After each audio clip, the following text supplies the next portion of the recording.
Salut, nous sommes aujourd'hui à Pernes-les-Fontaines et puis donc nous sommes mi-mai et aujourd'hui j'ai pris la décision de rouler, de faire un petit pas en arrière et donc redescendre sur ma petite 250, cette 250 Husqvarna du team 2B Moraco. Donc on va commencer par la partie cycle un petit peu. Donc j'utilise des suspensions déjà des White Power, donc c'est des 48 compte valves qui sont préparés par 442, donc Peter Germain. À l'arrière on a un amortisseur Trax. Donc c'est un amortisseur que j'avais essayé en supercross, que je n'avais pas forcément apprécié en supercross, mais que j'aime beaucoup en motocross.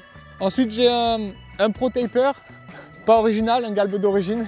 Donc c'est le modèle de série de Husqvarna, qui sont posés sur des T Pro Taper et des ponts T Pro Taper, mais des T Neken, donc offset 22, donc très proche de l'origine. On a des poignées de Pro Taper. Donc c'est les nouvelles générations, c'est avec le lock-on, c'est-à-dire il n'y a plus de glue ou quoi que ce soit, c'est prémonté par la boîte Pro Taper, donc on n'a plus de problème de fil de fer, pour éviter que la poignée tourne ou de glue à mettre. Il y a tout qui est pré-collé, donc c'est un avantage quand même conséquent, surtout en conditions boueuses où souvent une fois que l'eau rentrait, les poignées tournaient.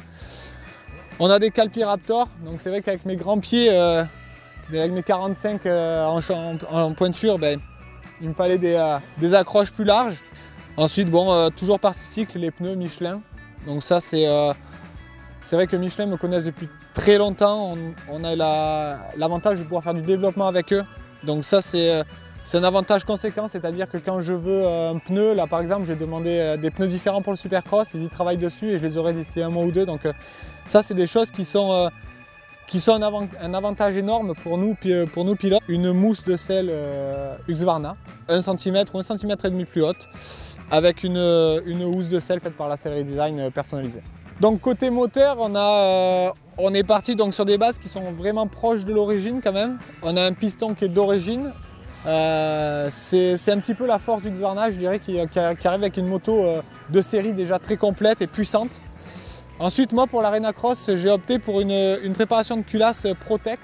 Donc en fait c'est un préparateur allemand, donc c'est Helge MX qui m'a fait cette préparation. Donc pour l'anecdote, en fait j'ai récupéré les arbres à cam de Henri Jacobi de GP qui m'a mis dans une culasse et qui m'a monté ça.